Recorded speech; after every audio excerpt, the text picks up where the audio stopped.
The ANC ponders an internal shake-up following heavy defeats in key metros. The Communications Portfolio Committee has decided not to hold an inquiry into the affairs of the SABC. Hello and welcome to it. You're watching eNews Direct. I'm Tutuzile Ramela. And I'm Sandy Legangose. Good evening. To comment on any of our stories, you can find us on Twitter and Facebook. That's at eNews Direct. And tonight our hashtags are ANC Nchanga. We start with this. The ANC is admitting its structures are toying with the idea of an early elective conference to discuss new leadership. That's after the party was booted out of power in key metros this week. 144 for Herman Mashaba. Tepiso Solim Simanga as the new executive mayor of the city of Parliamentary Council. A shift in power shaking the core of a party that once ruled comfortably for 22 years.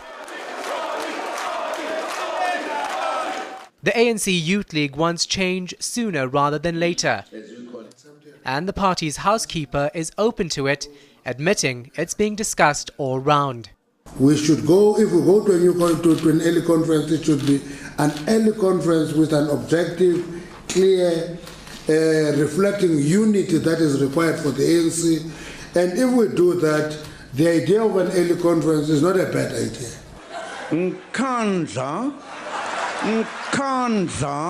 The ANC was also forced to admit that it should have done more about the outrage around Nkandla. Very clever people is a big issue. And people who have thought using Nkandla would be an important thing for elections. It has not worked. I'm not worried about Nkandla. It's not my problem. The thing is, Mr. President, it was your problem, and it became a trump card for opposition parties. And once again, Maphatsoe is left trying to save face. Any negative narrative that goes to a president of an organization will actually hurt the organization. We acknowledge that. Despite all this, Maphatsoe was at pains to point out the ANC still has the majority of support nationally and governs 161 municipalities. There's no doubt losing power of key metros has been a smack in the face of ANC leaders who were confident of victory ahead of the elections. And while they acknowledge defeat, one can't help but notice that the governing party's big wigs still believe they are the big shots of South African politics. Shahan Ramkisoon, Johannesburg. MPs in the National Assembly have debated the outcome of this year's local government elections. In a major shift, the ANC has lost control of the administrative capital as well as the country's economic hub. It's being felt all the way from small municipalities to Parliament. A return to Parliament after a recess for parties to campaign for the local government election. With a vastly changed political landscape and with the ANC no longer in control of several key metros, it's time to reflect. The ANC remains the people's choice, though with a reduced majority. Or to rule political miscalculations. The losses and setbacks suffered in these elections are self-inflicted. The message sent to us by our people by not voting in their majority, and including many who abstained and decided to stay at home, has been loud and clear, and we have heard it. Now in control of 4 key metros, Cape Town, Tshwane, Nelson Mandela Bay and Johannesburg, the Democratic Alliance spoke out against complacency. So to my ANC colleagues on this side of the House, the lesson of this election is very clear. Never take voters for granted. And I also want to say to our dear colleagues in the 33 governments we now lead, let us never arrogantly claim that we have a divine right to rule or that we will govern until Jesus comes back. In turn, the economic freedom fighters warned the ANC it stands to lose more support in the 2019 general election. Don't blame it on the EFF. It is of your own making. You've got yourself to blame. I did not take the votes away from you. You are self-destructing and you will have yourself to blame. MPs are now back at work until September. Parliament goes on recess again for 2 weeks before the final term of the year. Lester Kivet, Parliament. Deputy Defence Minister Maphatsoe has apologised for claiming former Intelligence Minister Ronnie Kasrils was behind the 2005 rape accusation against President Jacob Zuma. He has agreed to pay Kasrils R500,000 in damages. Maphatsoe apologised to all South African women for his offensive and untruthful comments and also said sorry for accusing Kasrils of giving intelligence to the CIA. I am very pleased that we've come to the end of this saga. I want to say to Mr. Maphatsoe that I do indeed accept the apology and thank you. And I think the media would like to hear you express your apology. Verbally. The lawyer has already done that on my behalf in the association. Okay. Well, even after agreeing to settle Ronnie Kasrils' defamation case, Mkhonto Military Veterans Association Chair Maphatsoe seemed less than enthusiastic about saying sorry for his remarks. Among other accusations, he'd called Zuma's rape accuser, known as Kwezi, a Lucifer who'd been sent by Kasrils. Initially, all Ronnie Kasrils wanted was a public apology and retraction of Maphatsoe's comments. Maphatsoe's refusal to give him that has now cost him dearly.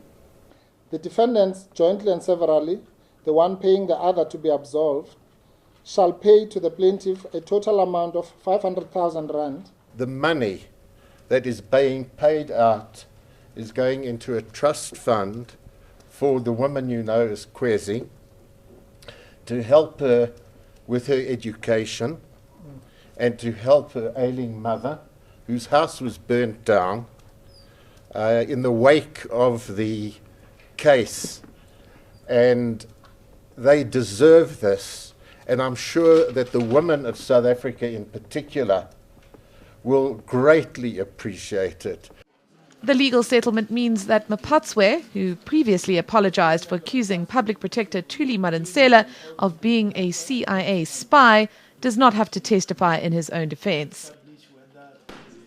But his legal team won't comment on that or say whether he will apologise to Kwezi herself. Karen Morn, Pretoria. Parliament will not hold an inquiry into the affairs of the SABC. That's the decision of the Communications Portfolio Committee, who heard testimony from Communications Minister Faith Muthambi and the SABC's leadership today. They submitted that reports about chaos at the public broadcaster are all part of a smear campaign. Communications Minister Faith Muthambi and the SABC's board have a lot to answer for, from allegations of financial crisis at the public broadcaster, an editorial policy banning the broadcast of the destruction of public property, and the firing and then rehiring of employees who decided to speak out. But the SABC says it's all a misunderstanding. There's none of our stations, both radio and television, that has been off air through our chaos that is mentioned on the media reports. But opposition parties say an inquiry is imperative. We have to discharge of our constitutional duty as this committee to conduct a proper inquiry. A suggestion shot down. We have listened to the presentation by the SABC and the minister, and we are saying at this stage there's absolutely no reason to take a decision which says there must be an inquiry. Proceedings were halted for a few minutes while the committee dealt with a protester. But despite the interruption, the ANC remains steadfast in its case that the broadcaster is being run well. Maybe the inquiry should be, why are these people having so much interest? Maybe we need to start with them and inquire about them. what is this interest about these people who are having so much interest at the SABC? Because I know why. The Parliamentary Committee says it could call the SABC at a later stage to answer further questions, but for now it seems satisfied with what it's heard. Let's stick with it, Parliament.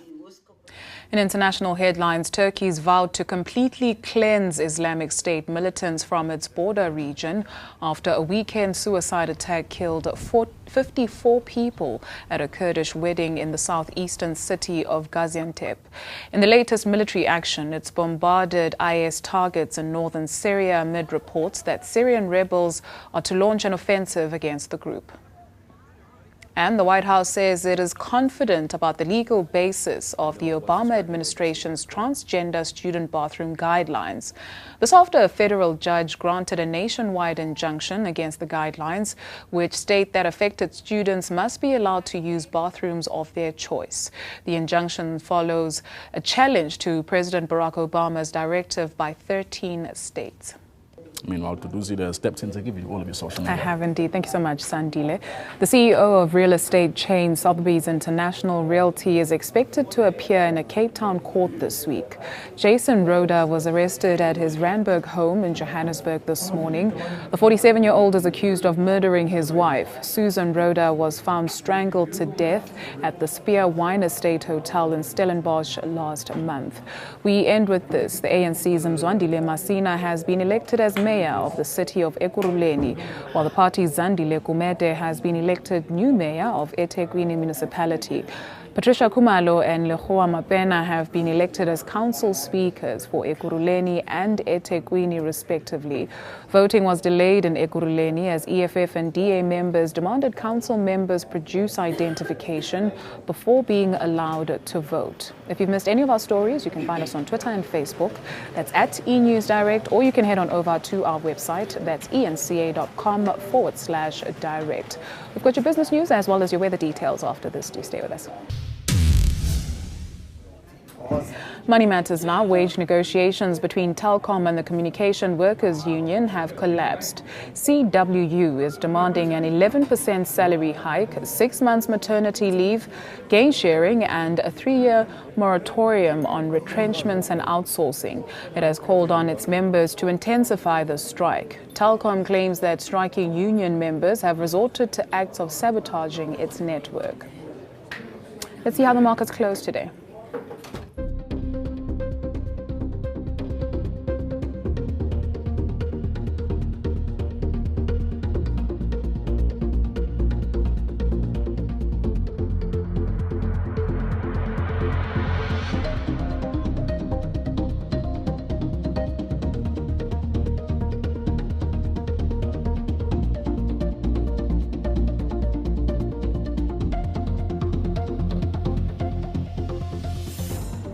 Here's Candace with all your weather details.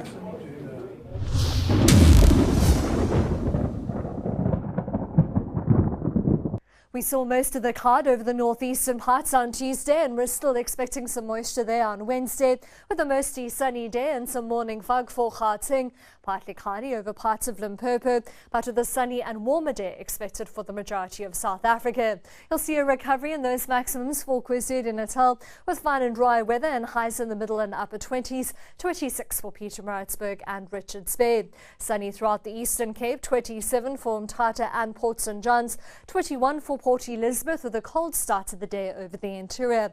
Still quite cool for the Southern Cape, with a high of around 20, 27 for Oudtshoorn and Robertson, 23 degrees for Cape Town, with a sunny and mild Wednesday afternoon. Fine and dry throughout the Northern Cape, Uppington at 28, Alexander Bay at 30.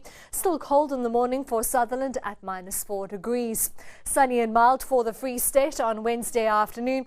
A few of those minimum temperatures still drop below zero overnight, and you'll see a bit of cloud over the northern and eastern part of the northwest, with a few of those highs heading into the mid-20s. A much warmer day is expected for Limpopo, with partly cloudy weather from Lephalale through to Zanin, 27 for Mokopane, Phalaborwa and Messina, and you'll see a much warmer day for the Lowveld after a cool Tuesday, 30 degrees for Skukuza, mostly sunny and mild for Secunda and Emalahleni at 23. Mostly sunny and dry as we head towards Gauteng, in the mid-20s for Vereniging and Pretoria, and Soweto and Johannesburg Johannesburg at 23 degrees. Dry weather continues through to Thursday with a warmer day across South Africa. Temperatures still remain quite cool in the south, with a cooler day expected along the east coast on Friday and some drizzle for East London. But you'll see a very warm afternoon over the interior and for the Western Cape. A few of those highs even heading into the low 30s. That's all from the Weather Centre for now. Have a good Tuesday night. Thank you, Candice. After the break, designers get the chance to provide a fashionable alternative to South Africa's controversial Olympic outfits.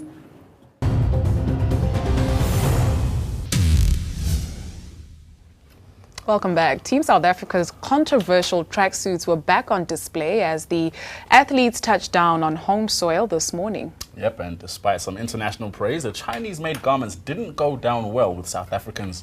Our entertainment reporter hit the streets in search of fashion designers willing to share their ideal Olympic threads.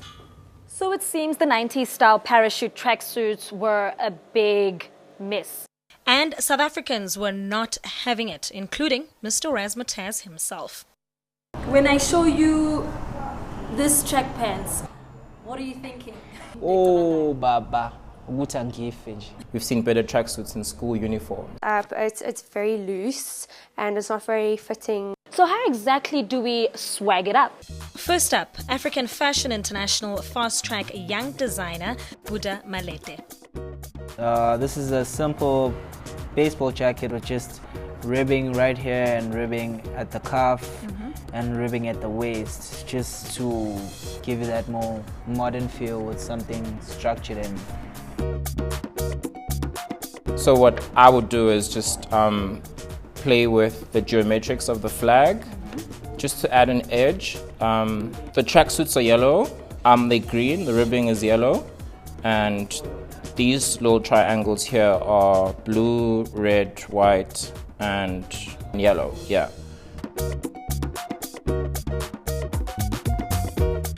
I've made it a bit more fitted around the leg area.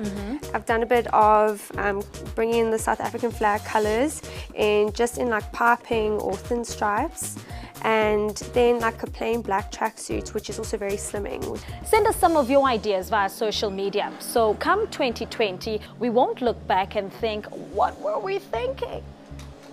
When we could have just done this. Nandabego SABC, Johannesburg.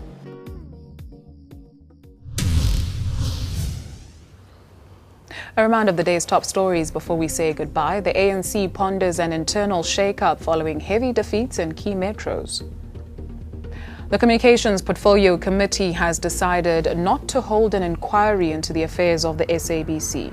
And that's a wrap from the eNews Direct team. Yes, indeed. We're back same time tomorrow. Up next, Boom City. Until tomorrow night, have a fantastic evening. Bye-bye.